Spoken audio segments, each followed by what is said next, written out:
In early 2015, an ancient burial site was unearthed in Gloucestershire that dated back to the Roman occupation of Britain. Nearly 150 bodies, both male and female, were discovered. But what caused excitement was a name carved on a gravestone. Boudicca. Could this be the first reference found in archaeology of our great British heroine, Boudica, Queen of the Iceni, a Briton and a Celt?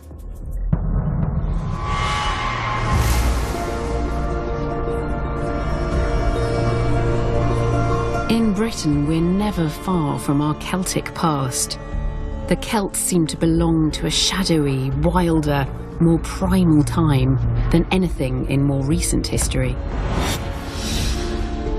But much about their origins, beliefs, and ultimate fate remains a mystery.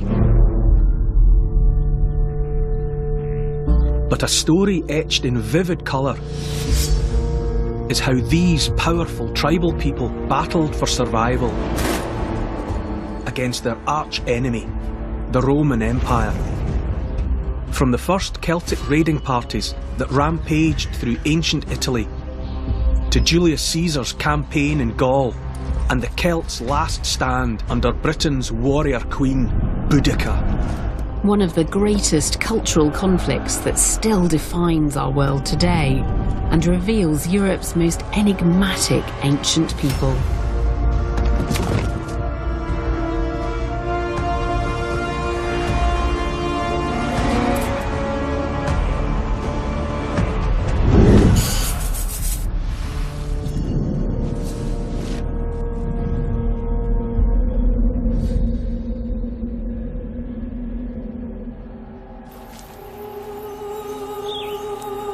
After centuries of conflict in Europe, the Celts were being crushed under the modern might of the Roman Empire.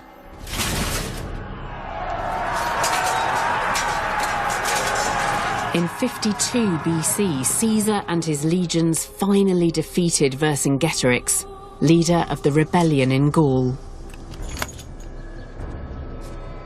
Classical Rome was now at its peak, shaping the world around its own image of civilization and laying down a Roman legacy.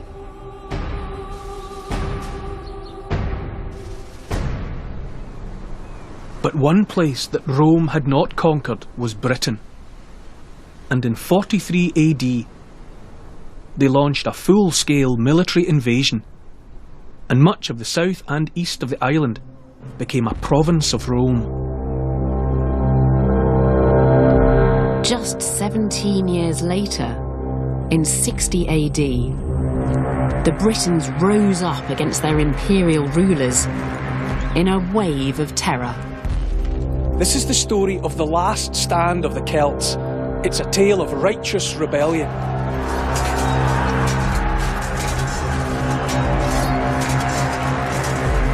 But most of all, it's the story of a formidable warrior queen, the first great British hero, Boudica.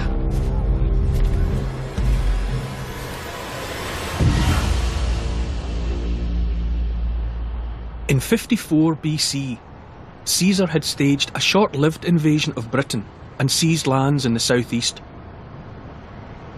He found a culture of extraordinary riches and sophisticated technological skills.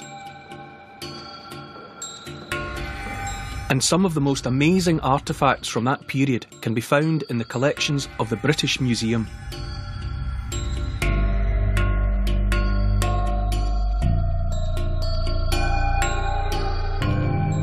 This wonderful treasure is just part of the Snettisham hoard, which was discovered in a ploughed field in Norfolk in the late 1940s. And Norfolk was part of the territory of the Iceni tribe, which were led later by Queen Boudica. These are torques, ornate golden neck rings. one of the marks of elite Celtic leaders and warriors, found throughout Europe. They are a sign of a shared artistic style and culture. This is the great talk of Snettisham, and it really is beautiful. It's an amazing amount of gold to look at, but also the craftsmanship that's gone into it is mind-blowing. The neck ring itself is made out of 8 ropes of gold. Each of those ropes of gold is made of 8 golden wires twisted together. But it's the ends of it, these terminals, that really blow me away. They are exquisite pieces of craftsmanship. Whoever owned this talk, whoever commissioned it, must have been somebody incredibly rich and powerful. This was surely worn by Celtic royalty. Producing work as complex and as detailed as this would be a formidable challenge, even for a modern goldsmith. Nigel Meeks, one of the museum's metallurgists, has been using an electron microscope to reveal the Iceni craftsman's secrets. Oh, here we go.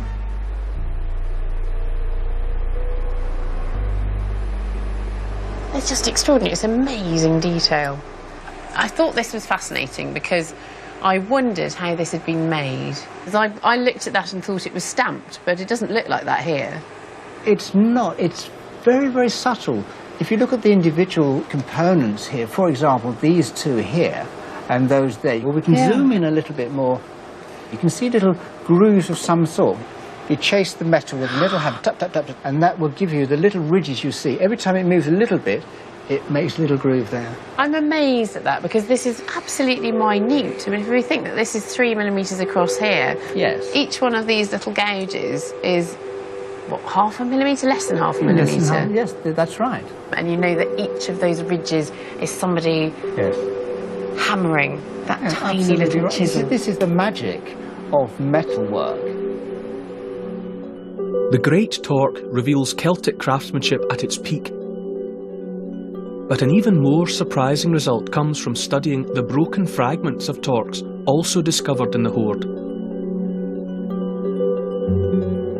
These exposed ends reveal that this torque is actually gold-plated. So it looks as though the darker areas are bronze, the main metal that this torque is made of, and then there's something light on the surface. Right. So can we analyse that then? We can do that now. So if you'd like to scan an image on this computer, right. And up it pops. So we're getting peaks here which correspond to different metals. And the really big peak is gold and mercury. And mercury, see? The only way mercury and gold would be found together is if they'd been deliberately mixed. It's now believed this is an example of a technique called mercury gilding. Gold dissolves into liquid mercury, creating a paste that can be spread over the surface of the bronze. By applying heat, the mercury boils off, leaving a thin veneer of gold coating the object.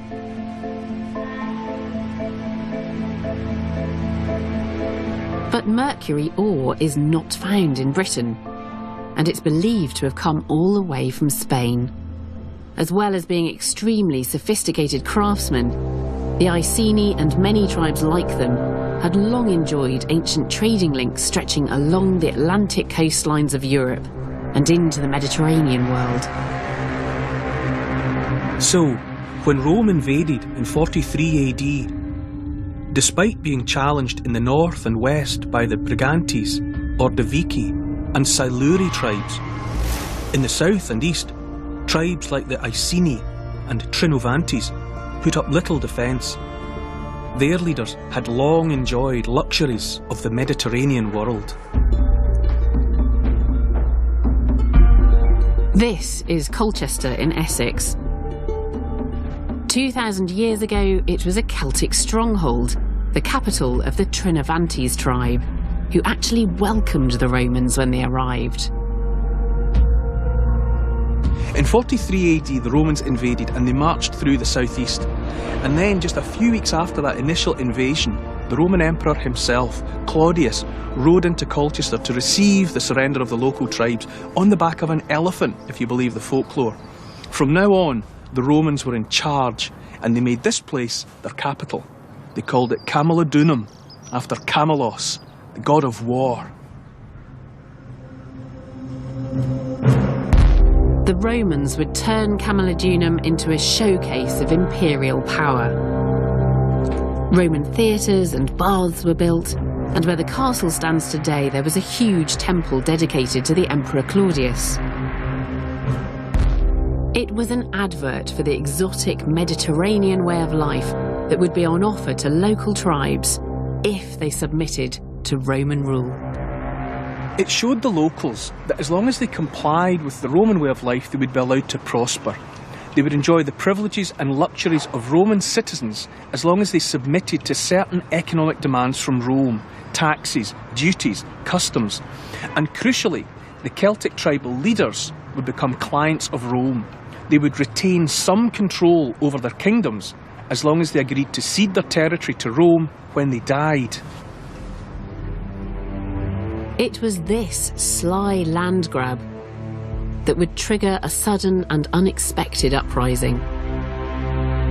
It's the story of Boudica, a powerful woman in a world dominated by emperors, kings, and sword-wielding men.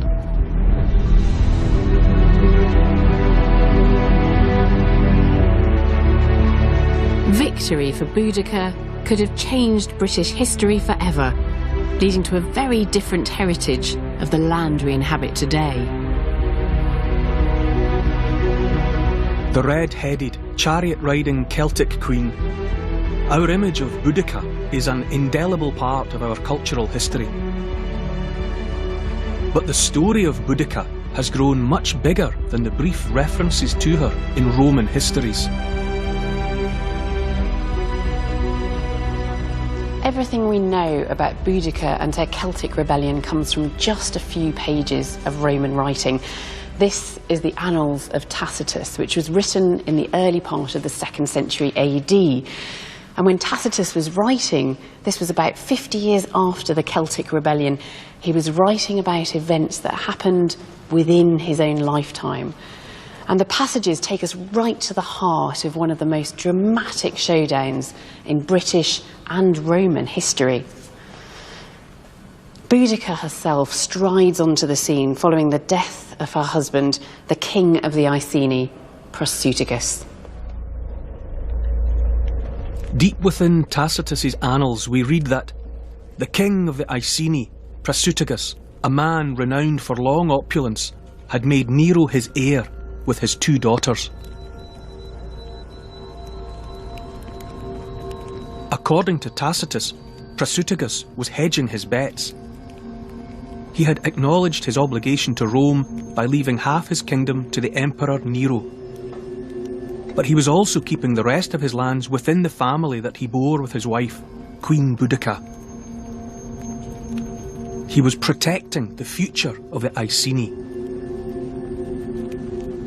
But that's not how the Romans saw it. As far as they were concerned, their deal with Prasutagus as a client king of Rome ended with his death. His kingdom would not be inherited by his family. But they hadn't reckoned on the power, influence, and vengefulness of a Celtic queen.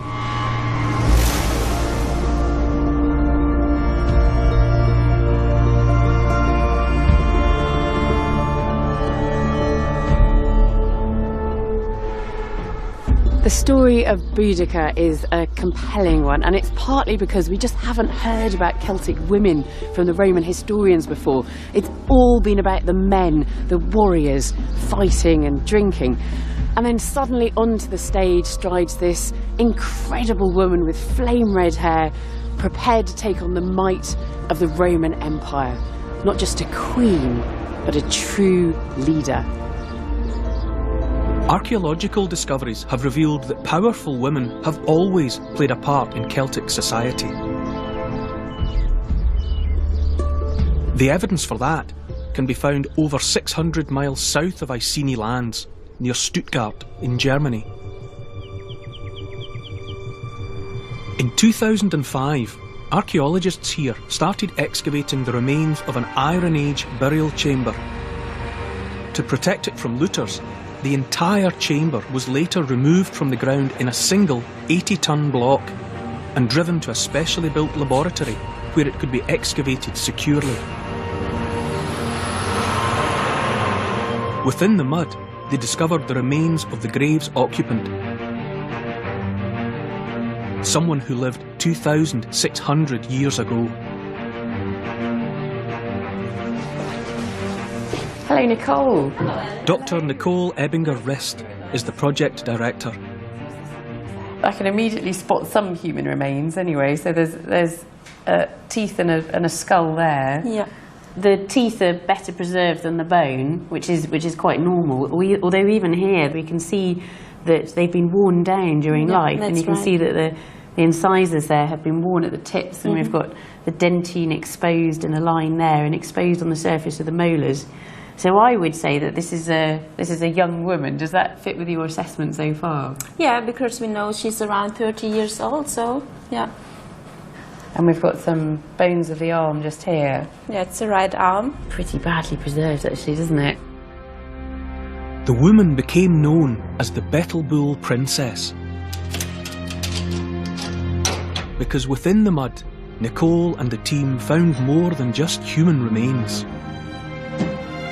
She was taken to her grave with an extraordinary collection of Celtic jewellery.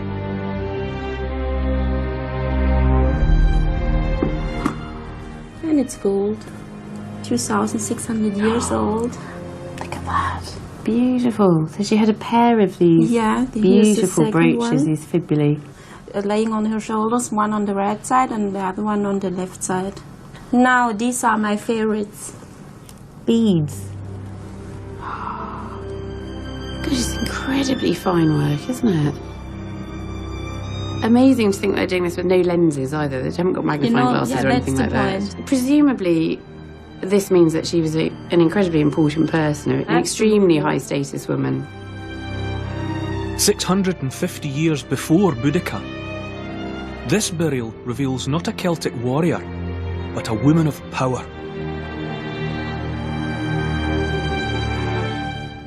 We just tend to think about Celtic chieftains or kings, and here we're seeing that there were very important Celtic women, queens or princesses or whatever you want to call them.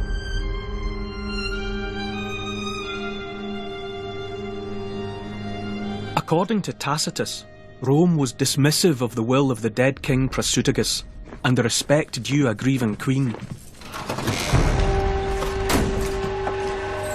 They ordered their soldiers to take immediate control of the entire Iceni kingdom.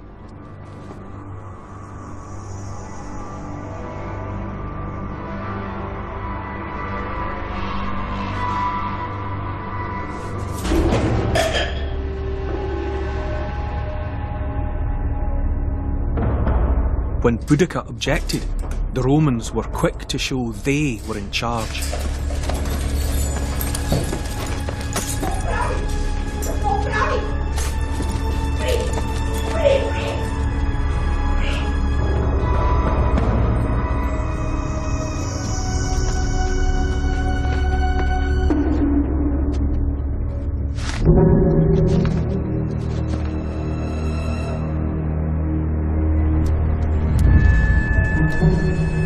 Boudica was publicly flogged, and her daughters were raped.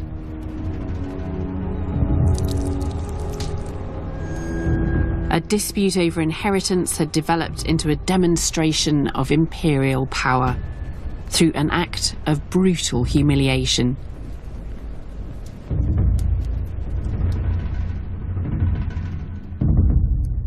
Boudica became determined to extract revenge for her family, her tribe, and the entire Celtic world. For years, she'd enjoyed the trappings of a Roman lifestyle. But she was a Briton, a queen, and a Celt.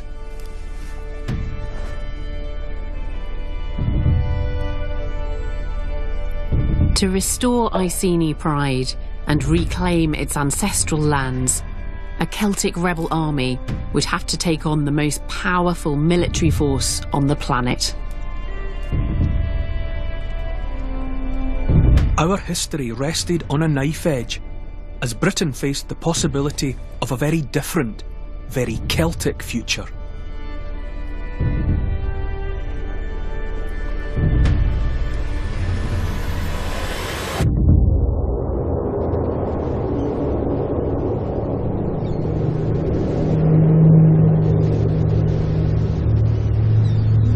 Beneath a veneer of Romanisation, the beating heart of England remained Celtic. And the unique military skills and technology of the Britons were even the envy of Rome's greatest general. When Julius Caesar arrived on these shores in 55 BC, he was confronted with a type of fighting that he hadn't encountered in any of his battles on the continent. The British had devised a new form of mobile warfare.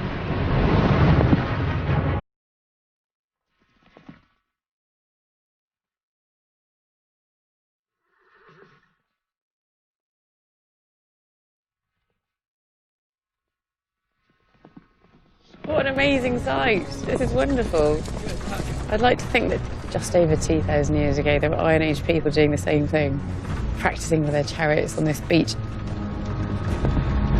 According to Caesar, the Britons had thousands of two-wheeled chariots, each equipped with a driver and a heavily armed warrior.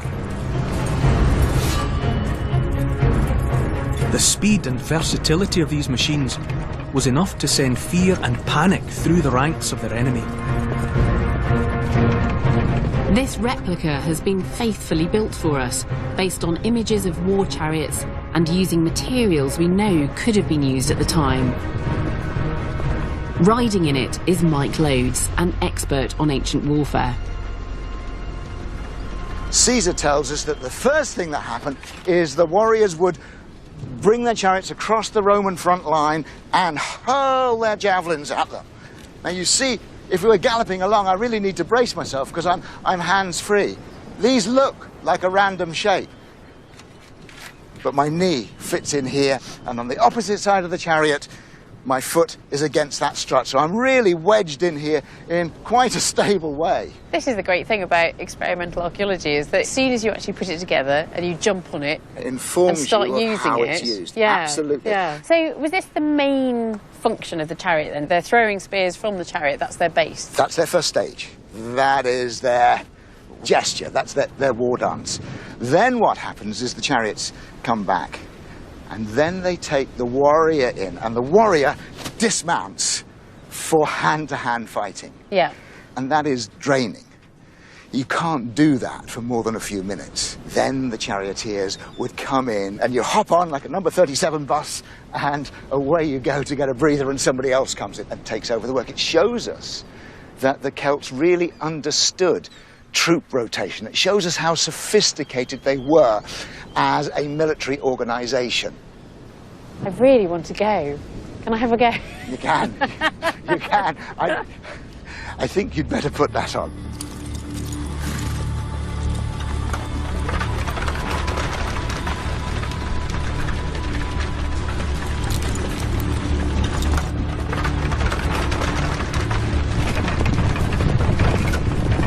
Oh, you can't help but think of Boudicca when you're on a chariot like this. It's fantastic.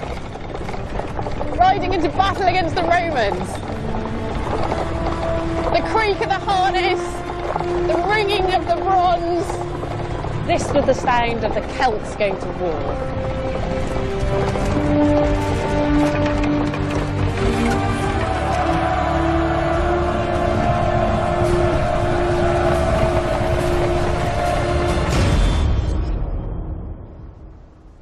Caesar's account of his early invasion into Britannia makes specific note of the use of chariots.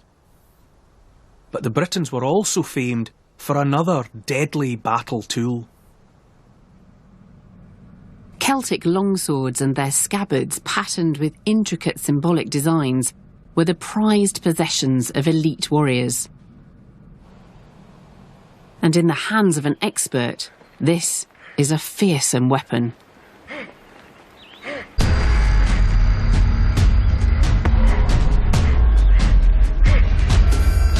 Andy Dean from the Royal Armouries has been practicing for decades.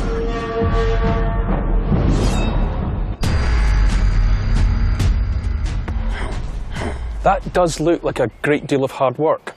It is, yeah. It takes a lot of practice, and it strains on the arm a little bit with all the weight in the blade there. It's always trying to escape your grip. Is it heavy, anyway? Yeah, have a hold.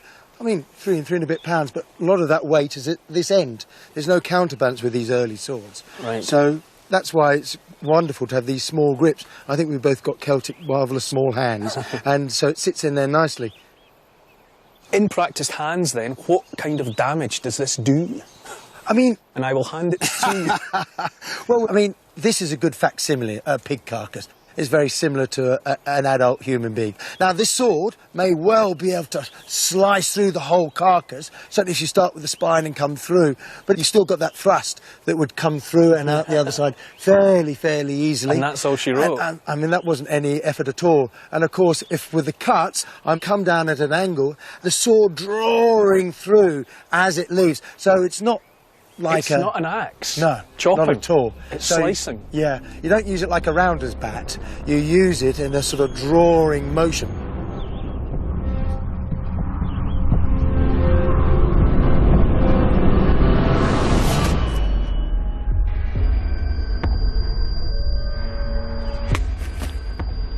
Good night, Vienna. The end. It is horrific. That is awful. Minus the blood as well. You've got to keep telling yourself that's minus blood. Yeah. You think about the impact on friends and colleagues of someone who's been wounded in that way and would be just... And agonising as well. And, and you've known him all your life and he's just been cut down. Yes. So, yeah, the psychological effect of a sword slice through meat and bone like that, as well as the physical pain and upset. For the one man you knock down, you're going to terrify 10 either side. Yeah. We learn from Tacitus that in 60 AD, the Iceni uprising was quickly gaining momentum. Mustering 100,000 warriors, Boudicca headed south to Camulodunum, the peaceful and prosperous capital of Roman Britain, a potent symbol of enemy occupation. The rebel numbers were swelled by members of the Trinovantes tribe, Rome's old allies, who were inspired by the resistance movement to retake their Celtic city.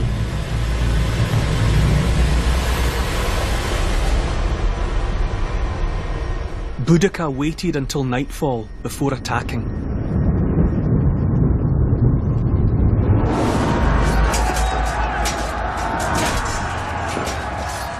Showing no mercy, the Celts slaughtered the Roman inhabitants and laid it to waste.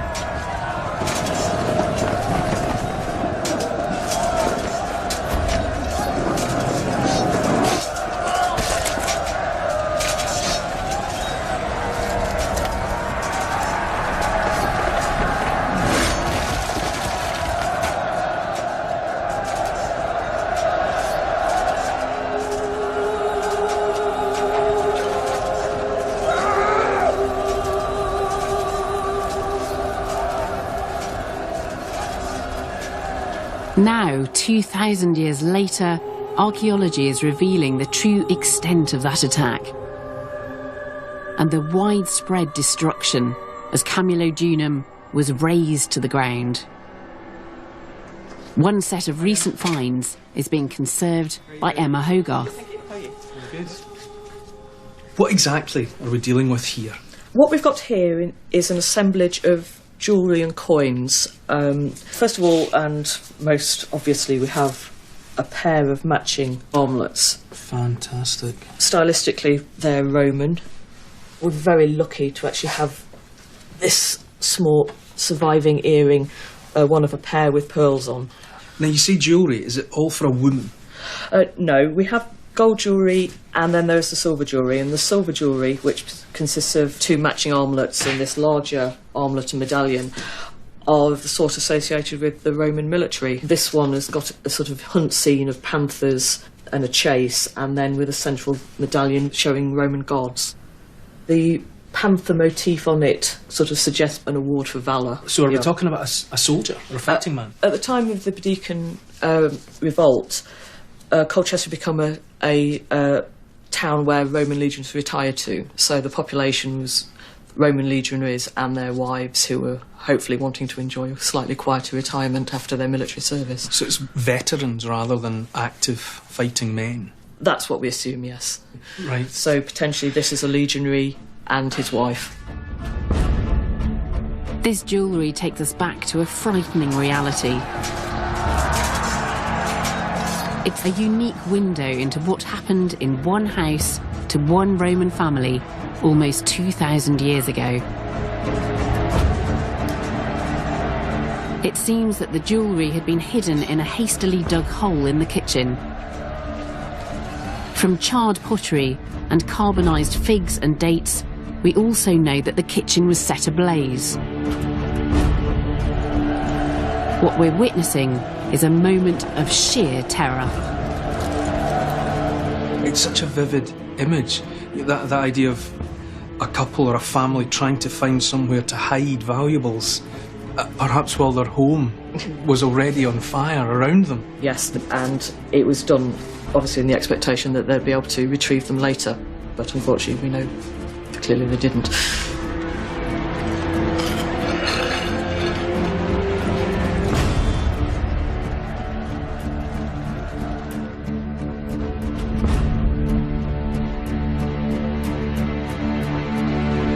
This assemblage of material, the hidden jewellery and coins, it tells such a vivid human story of a traumatic and violent event.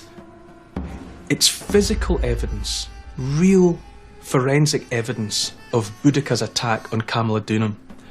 And as well as bringing history to life, it also verifies the account of the attack that was recorded by Tacitus.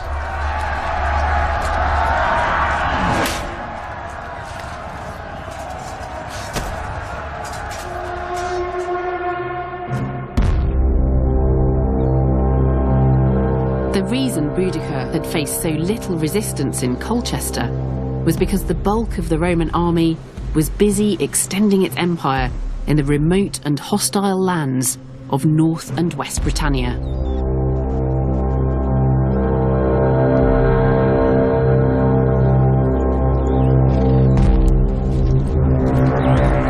According to Tacitus, the Roman governor of Britain, Gaius Suetonius Paulinus, had led his own legions on a special mission to the remote island of Mona, modern-day Anglesey.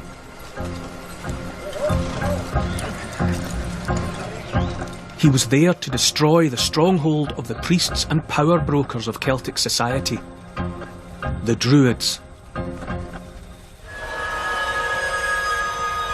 The Romans saw the Druids as a dangerous element in Celtic society. They were extremely powerful priests, the keepers of sacred knowledge, wisdom and history, and they were kingmakers.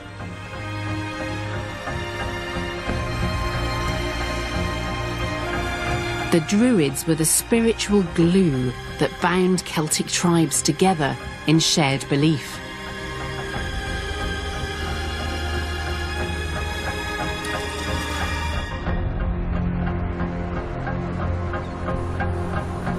The Druids are perhaps the single most evocative and mysterious element of Celtic society. Everybody's heard of them, but they remain remarkably elusive. The fact is, we know next to nothing about Celtic religion or belief. But if you know where to look, there are tantalising glimpses to be had of how the Celts understood the cosmos and their place within it. One thing we know was important was the annual cycle of Celtic feasts. This one is a modern version, a revival of the ancient May Day custom. The Festival of Fire is held in Edinburgh every year, starting on the last day of April. This is Beltane. It's a Celtic word. I've always understood it to mean something like bright fire.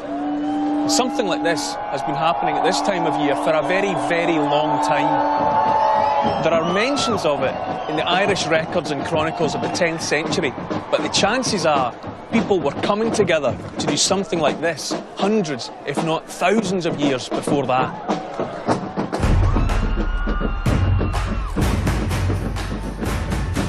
In this dance of the passage of the seasons, the May Queen, representing summer, confronts and defeats the Green Man of winter, using the power of fire to reinvigorate the year.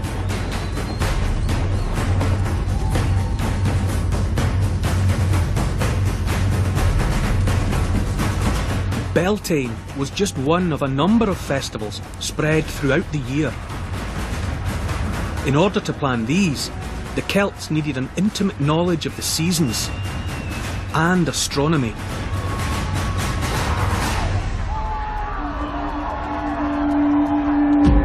Thanks to a unique discovery made in France a century ago, we now know far more about how the Celts understood and marked the passing of the year.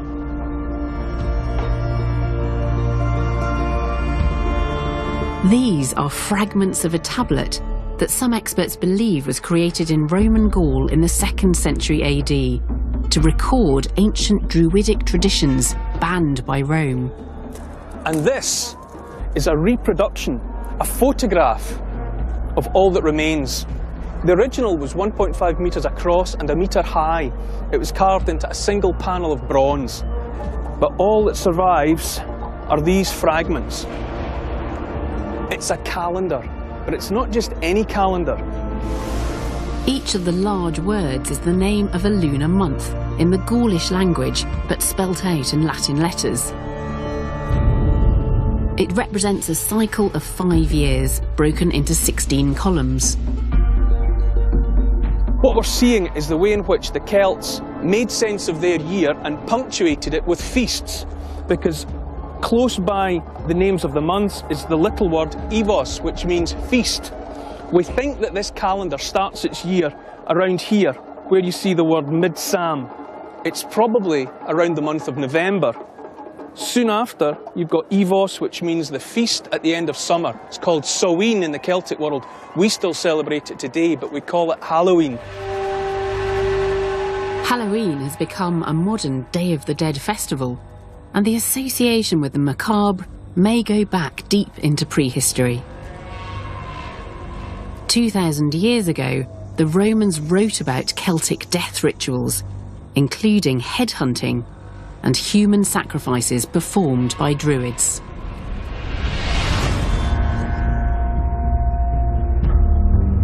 One place where evidence for such gruesome practices has emerged is a Celtic land that Rome never subdued. Hibernia, Ireland.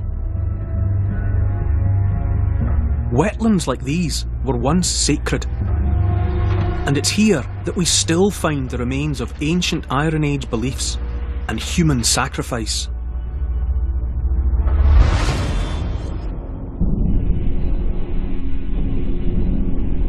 It's quite astonishing to look at his face. This is the face of an Irish Celt. This is the face of somebody from the Iron Age.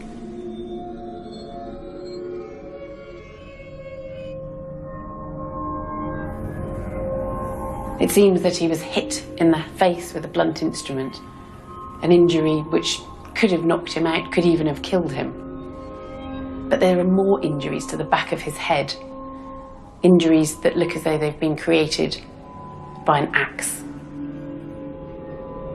Iron Age bodies discovered in the bogs reveal ritualistic activity. Not wanton violence, but something calculated and symbolic. Holes cut in arms containing twigs of hazel. Nipples that have been almost completely sliced off. And there are clues which suggest that these victims weren't ordinary Celts. They were special. We can tell that he was probably somebody of high social standing. And the reason that the archaeologists believe this is that when we look at his hands, they're very smooth. There's no callus or roughness here. He didn't use his hands to make a living. His fingernails are beautifully trimmed.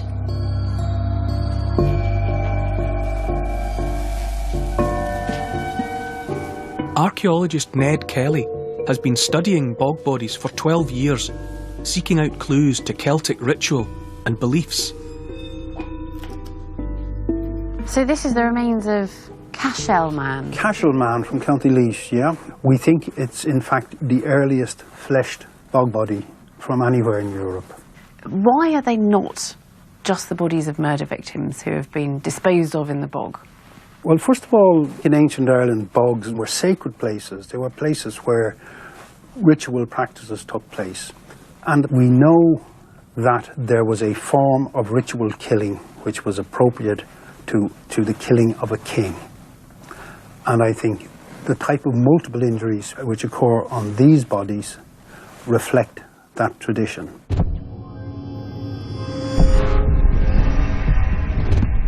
Decapitated, then sliced right through, killed, and then symbolically killed again.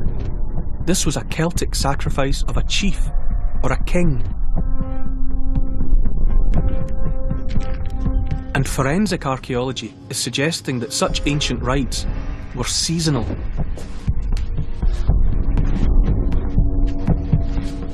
Rolly Reid, head of conservation at the National Museum of Ireland, has been investigating Moydrum Man, a newly discovered bog body.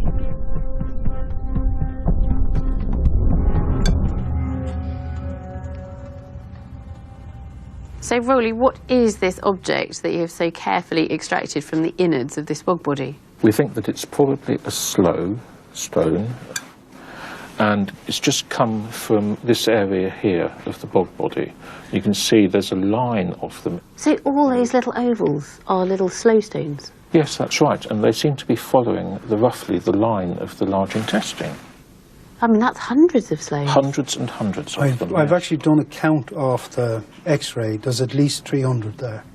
Now, this is a bit peculiar, isn't it? Because I've tasted a sloe and it wasn't very nice. I mean, they're bitter, sour little plums, aren't they? They are, yeah. So what is happening here? Why is somebody eating a meal of hundreds of sloes? Nobody's going to ingest 300 sloes, no matter how hungry they are. I think we can say this is a ritual meal. First of all, the sloe ripens at the end of October, the beginning of November. That is the festival of Samhain. Halloween. Modern Halloween. And that is the time of year which, according to the early Irish written material, kings were killed. Really? Almost every reference to the ritual killing of a king, it takes place at Samhain.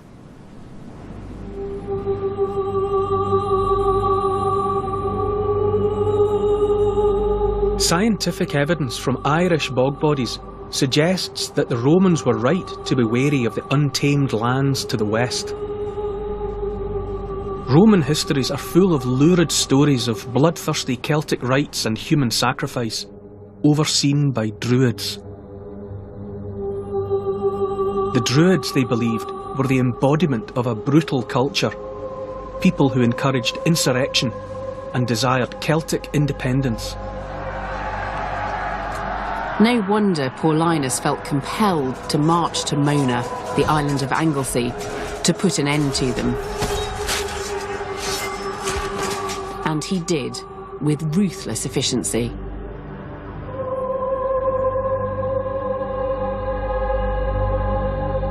The destruction of the Druid stronghold of Mona was part of an endgame in the Romans' quest to annihilate an ancient culture. They wanted no one to be in doubt as to who was in charge, or that the Roman view of civilization had triumphed over the barbarian Celt. It had been less than 20 years since the Roman invasion of Britain. In that time, they had built cities proclaiming their imperial might, cities that still exist today. But in leading his armies north to destroy the Druids, Paulinus had left these cities largely undefended. After Camulodunum had been razed to the ground, Boudicca's army continued its rampage in the Roman port and commercial centre of Londinium. After London, it was the turn of the municipal town of Verulamium, now St Albans. Throughout the south and east, Romans were terrorised, ritually mutilated, and their cities burned. Tacitus estimates that 70,000 people lay dead. According to the traditional history, all this was triggered by the Romans' brutal treatment of the Iceni queen and her daughters. But there may be much more to the Celtic rebellion than this popular story of personal vengeance. It seems too much of a coincidence that these two events in British history, Boudicca's revolt and the slaughter of the Druids by Paulinus, should happen at exactly the same time. The Boudiccan revolt involved an alliance of tribes, but it might not just have been about the treatment of the Iceni and their queen. It may have been about something much more important. Paulinus' assault on the Druids was an attack on everything the Celts believed, everything they understood. So when Boudicca stood up to the Romans and said no, the other British tribes stood up alongside her to defend their entire way of life.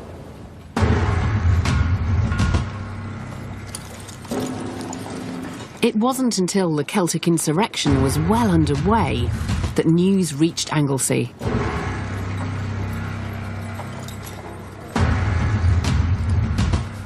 Paulinus understood he had to act, and fast. From Anglesey, it was a long march south. The two armies advanced towards one another from opposite ends of Watling Street. Paulinus was at the head of 2 legions, 10,000 highly trained, battle-hardened troops. But according to the ancient sources, Boudicca's force might have outnumbered his force by as much as 20 to 1.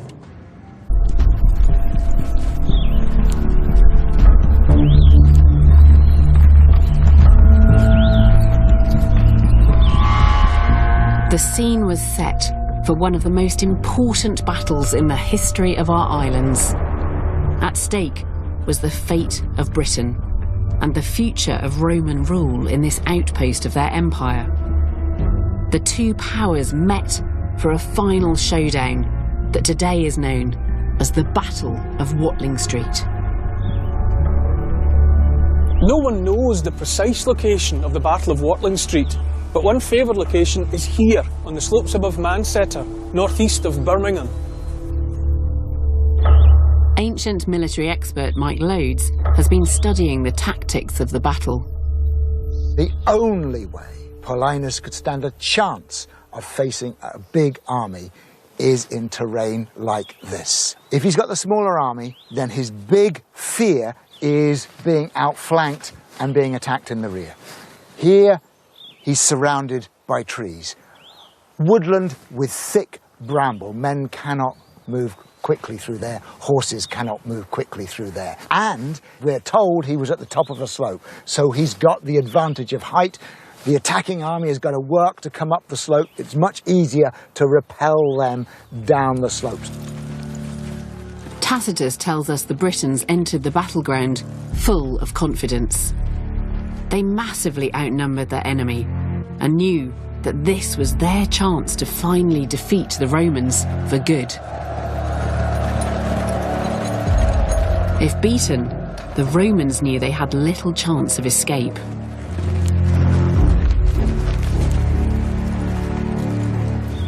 If they had lost, none of them could have expected to live, and they could have expected to die horribly and gruesomely, as they would have heard had happened in Colchester and London and St Albans. So they would have known what was at stake, and they'd never faced the Celts in pitched battle like this. 400 years of conflict between the Celts and the Romans were about to come to a head. Paulinus knew that if the Romans were to survive the onslaught, they had to hold their lines, or every last man would be slaughtered.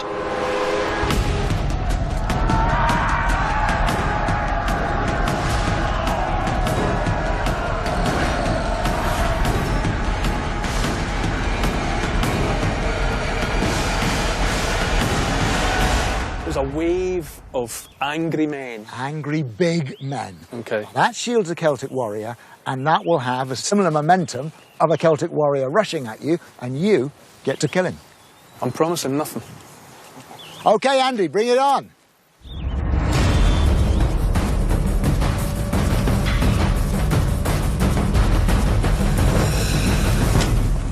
Look at that. He's down. The man's down. He is. And look what's happened. This is the interesting bit. It won't come out because of that head design. It's got a kind of a barb. It's got a barb. Now, if I'm holding this shield, it could have gone through enough to kill me. Yes. If you were strong. But if not, I've got this. I can't get it out. That's stuck in the ground. What am I going to do? You throw away the shield. So you're now half the man you used to be. I am now half the man I used to be. The speed of Boudicca's chariots might have been highly effective on open ground, but here they were useless. And the Celtic swordsmen faced a solid wall of Roman shields. You must not step out of line. So in unison, to a rhythmic beat, they used the shield to barge the person opposite them, but then stab at the person diagonally. And it doesn't matter if you don't kill them. Your job is just simply to create a wound, because you've got 10 men behind you who can mop up and dispatch them as your hobnail boots grind over their faces as you move forward. Okay. That's great, stepping in with your shoulder. Now, do not make another step or you'll break line. Okay. All of you have stepped that one step. Okay. Good. Let's now see if you can drive us back down the field. Boom, stab, crash, stab, smash, stab, barge, stab, crash, stab. Come on, man. And relentless, relentless.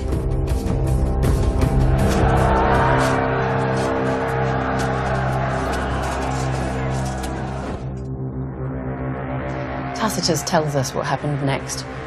The rest of the Britons turned tail, but their escape was blocked by their own wagons, and the Roman troops didn't refrain even from the slaughter of women, while pack animals that had been run through with spears increased the pile of corpses.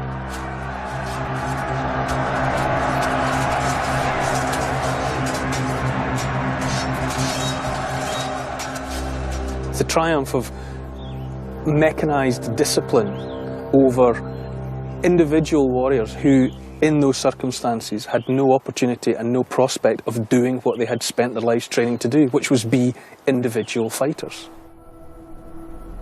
The defeat was total. Boudicca's entire army was wiped out. According to Tacitus, only 400 Romans were killed that day, compared with 80,000 Celts. The last great Celtic rebellion was over. We're told Boudicca survived the battle, but poisoned herself shortly after. And with her died any hope of another Celtic uprising and an end to Roman rule in Britannia. Boudicca disappeared from history and entered into national mythology, a martyr to the idea of a free Britain. But while the Celtic rebellion was certainly real, can we be absolutely sure that Boudicca played a part in it, or even existed? No archaeological evidence for Boudicca herself has been found. Then, in the spring of 2015, in Gloucestershire, an ancient gravesite was discovered dating to the Roman occupation of Britain. In amongst the human remains was a gravestone, and on it was carved the name Boudiccacia.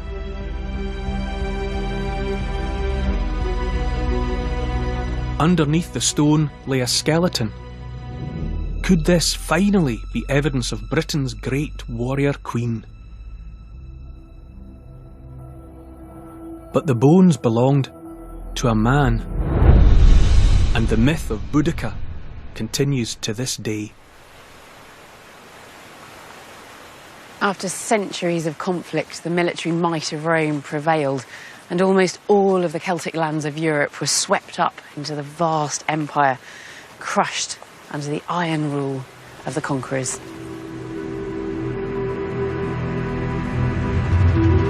But Rome didn't conquer all of Europe, and Celtic society wasn't completely obliterated.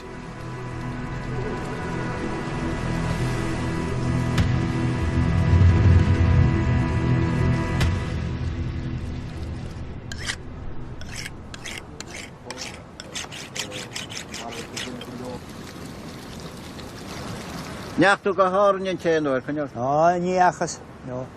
Agus tú na hair cían bhhaig? Nach mór a tarúa. Nach ó, a sí croch. Tá. This is Spiddle, on the west coast of Ireland. It's part of the Gaeltacht, where 2,000 years after Boudica, the first language is still a Celtic language. It's Gaelic. Here, you can hear the past. You can feel it.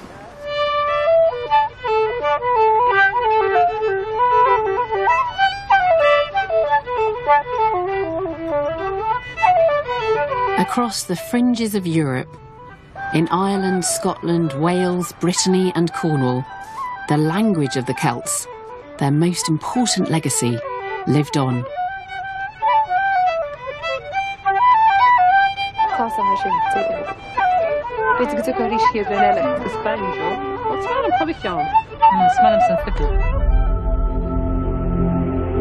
We've travelled thousands of miles, from Turkey to Portugal, in search of the roots of an incredible ancient culture. They were subterranean. Yeah, oh yeah. Going back 3,000 years, we've uncovered the story of these Iron Age tribes. So I'm looking right into his face. And look there, he's holding a spear, and then to be a man's severed head.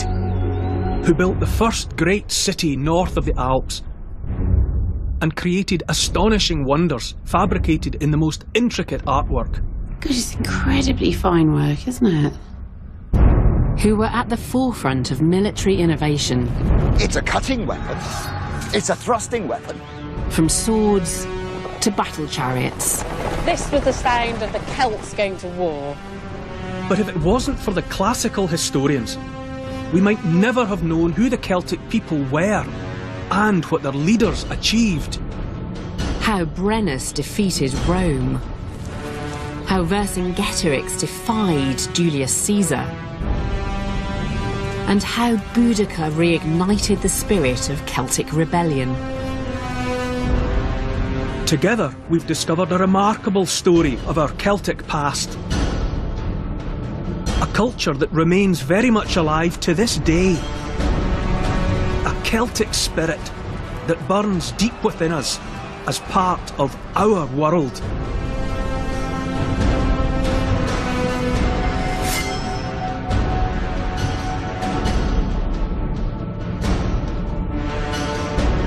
Life at the ends of the earth, exploring the Outer Hebrides, grand tours of the Scottish Islands tomorrow at 7.